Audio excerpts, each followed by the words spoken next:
I want to do a mini business course with you because I want to kind of extract some of the things from your book, Digital SAT Playbook, Winning Strategies to Achieve Your Dream Score, by you, Dr. Shaan Patel, forwarded by Mark Cuban, and we'll get to Mark Cuban a little bit later.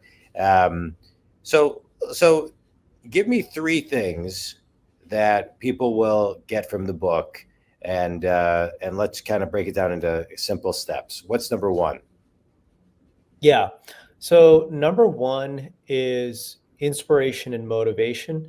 I think this is something that's missing in a lot of test prep books, but I think that my own personal story of raising my score from average to perfect, growing up in my parents' budget motel to Ivy League universities, as well as bootstrapping a business from $900 to now a multi-million dollar company, hopefully, as well as becoming a doctor as well, inspires people to show, how much my own life changed from changing my test score Yeah. to change their own. Second, so that's number one. Number two, outside of inspiration and motivation, are the actual techniques, right? That's the most important part, which are the strategies, techniques, and tips to apply to the actual SAT or ACT or other standardized tests to help you improve your score. And then third, and I think this is actually the most important, is the motivation to improve in all of academics.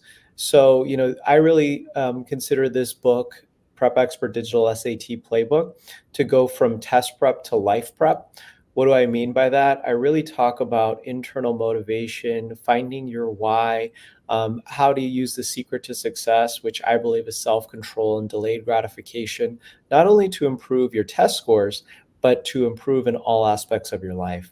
Yeah. So those would be my big three. I love it. I love it. I just want to comment on a couple of things. You're talking about, I love books that not only talk about the extrinsic benefits of what you can get from, a great score, but it really does start, it starts within, right? It's the intrinsic, whatever drive, feeling, etc. So, and I think people have a hard time sometimes defining it, getting to that space. So I always love when a book can help guide people to that space. I think it's really really important, and it just makes it a little more full rounded for people to wrap their arms around. So that's great.